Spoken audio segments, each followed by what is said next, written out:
अस्सलाम वालेकुम। उम्मीद करती हूँ कि पूरी दुनिया में आप लोग जहाँ भी होंगे और मेरी वीडियो देख रहे हैं तो बहुत खुश होंगे और अपनी ज़ात से दूसरों को भी खुश रखने की कोशिश कर रहे होंगे।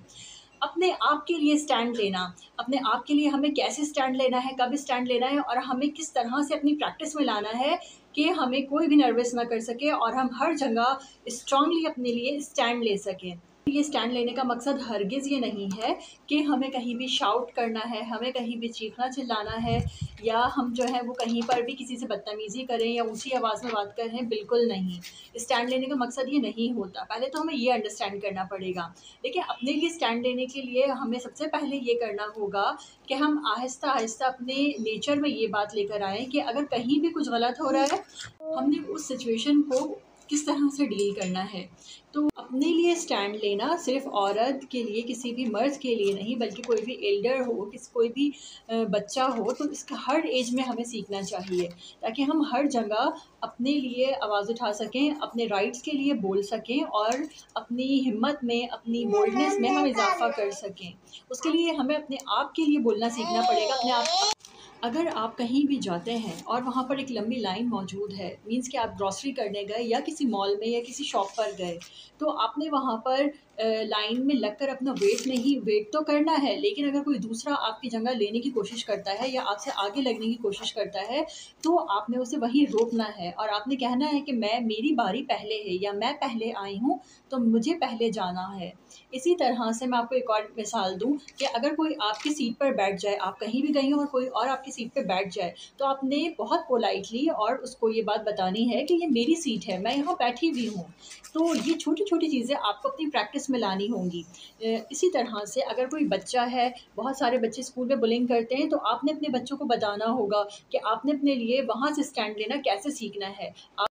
अपने लिए स्टैंड लेने का मतलब यही तो होता है कि जहाँ आपको अपने लिए स्टैंड लेना है, अपने लिए आवाज़ उठानी है, अपने राइट के लिए बोलना है, तो वहाँ आपको बोलना है हर हाल में और आप अपने लिए पॉज़िटिवली, एक पोलाइटली, नॉट वेरी इमोशनल होकर या आप वहाँ रोने लग जाएँ या आप जो है वो वहाँ पर बहुत ज़्यादा शाउट करने लग जाएँ या एग्रेसिव हो जाएँ, तो ये हरगिज़ अपने लिए स्टैंड लेने का मकसद नहीं होता। हमें अपने लिए स्टैंड लेना होगा, अपने इमोशंस को हैंडल करते हुए, अपने आप को सँभालते हुए एंड वेरी पोलाइटली और रिलैक्स वे में। इसके लिए फ़र्स्ट ऑफ़ ऑल आप अपने आप को बिल्कुल स्ट्रेट रखना है आपने एंड आपको दिखना चाहिए कि यू आर कॉन्फिडेंट, ठीक है? जब आप दिखोगे कॉन्फिडेंट तो तभी लोग आपसे इम्प्रेस होंगे, राइट? और वो समझ सकेंगे कि आप अपने लिए स्टैंड ले सकती हो, जब आप बोल्ड नज़र आओगी एंड आप कॉन्फिडेंट नज़र आओगे।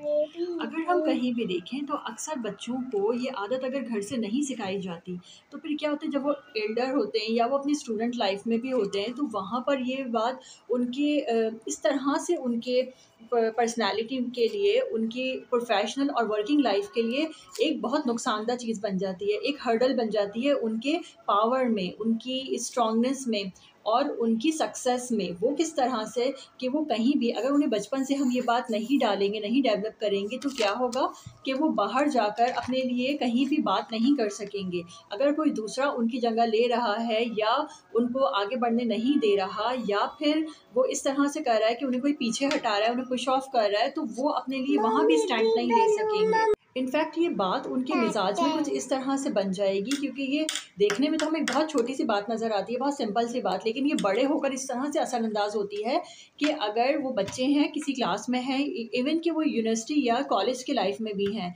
तो वहाँ पर भी ये होता है कि अगर बच्चे के माइंड में कोई सवाल आता भी है या बच्ची के, तो वो वहाँ बोल नहीं पाती, वो स्पीक आउट नहीं कर पाती और वो उसकी जो माइंड, अपने जो थॉट्स होते हैं ना, वो दब जाते हैं। इसी तरह से वो इन-लॉज़ में जब जाएगी और ज़ाहिर है प्रैक्टिकल लाइफ में जब जाएगी, तो वो वहाँ पर भी वो इतनी अच्छी तरीके से वो सब नहीं कर पाएगी, वो आउटपुट। आपने ये सुना होगा, बचपन से हम सुनते आते हैं ना कि अल्लाह ताला भी उन्हीं की मदद करता है जो अपनी मदद खुद करते हैं। जब तक हम अपनी मदद खुद नहीं करेंगे, तो अल्लाह ताला भी, ज़ाहिर है हमारा रब भी हमारी मदद नहीं करेगा।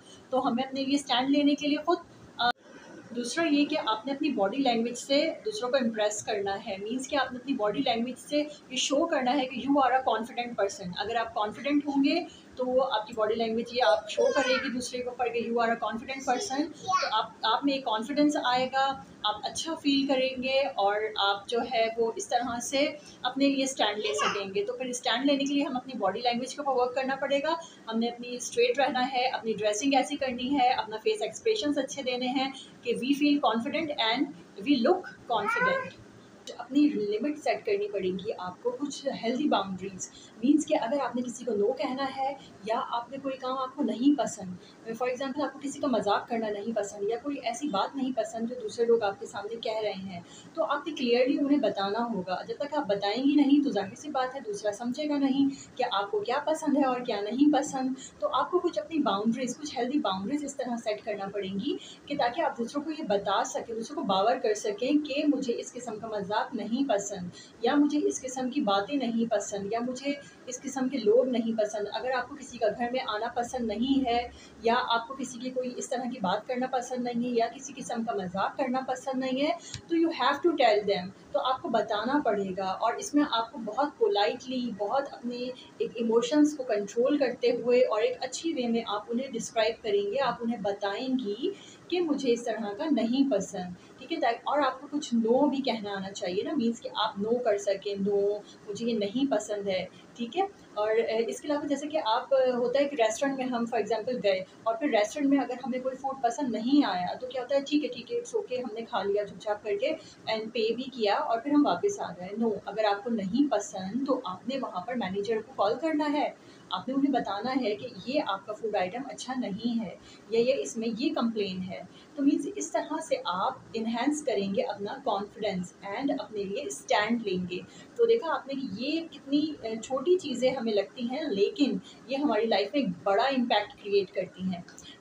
और जैसे कि आप देख रहे थे कि गाज़िया आज मुझे मेरी ड्यूरिंग ऑल वीडियो में जो है वो कितना मतलब अच्छा फ़ील करवा रही थी। तो देखा आपके लिए कि कितना टफ़ होता है। इसीलिए मैं नहीं कहती हूँ कि फ़ीमेल्स के लिए सैल्यूट है कि वो अपने घर के भी काम मैनेज कर रही होती हैं, अपने बच्चों को भी यानी अपनी प्रोफ़ेशनल लाइफ़ भी देख रही होती हैं। तो आप लोग भी इसी तरह मेरी वीडियो पसंद करते रहिए, लाइक करते रहिए और अपने लिए लाइफ़ में स्टैंड लेना सीखिए। And thank you so much for watching. अल्लाह हाफ़िज़।